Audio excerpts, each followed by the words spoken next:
ఇలాంటి వాడికి సపోర్ట్ ఇస్తుంది ప్రభుత్వం అంటే ఇక్కడ 11 సీట్లకి ఇచ్చారు, అక్కడ ఆ స్థాయికి దించారు.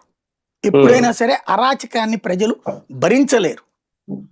నువ్వు ప్రజలకి సంక్షేమం పంచావా పంచలేదా సెకండ్ పార్ట్, అది వన్ ఆఫ్ ద పార్ట్ అంతే తప్పించి ముందు వాడి జీవనం నాశనం చేసి వాడి జీవితంలోకి నువ్వు ఎంటర్ అయ్యి రౌడీజం చేసి దాంట్లో తప్పేం లేదని వాదిస్తే ఎట్లాగుంటది?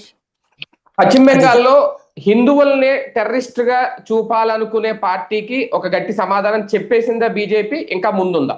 ఇంకా చాలా ఉంది. బేసిక్గా కనీసం 2-3 ఏళ్ళు పడుతుంది. ఒక ఆస్పెక్ట్లో బెటర్ ఏంటంటే నిన్న దాడులు జరిగినాయి కానీ పార్టీ కార్యాలయాల దగ్గర జెండాలు పీకడాలు అంతవరకే నడిచినాయి.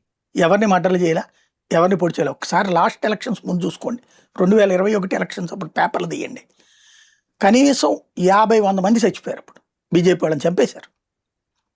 ఈవెన్ వాడు మొన్న కూడా చెప్పింది అదే కదా, అంత చూస్తారని చెప్పేసి అభిషేక్ బెనర్జీ మాట్లాడింది. అలాంటి ప్రాణాపాయ పరిస్థితుల నుంచి ప్రజలు సేఫ్గా ఉన్నారు. ఇవాళ కక్ష సాధింపు రాజకీయాలు లేవని ప్రకటించాడు మోడీ స్వయంగా తనంతటి తనే. రెండో పక్కన డెవలప్మెంటల్ రూట్ కావాలి.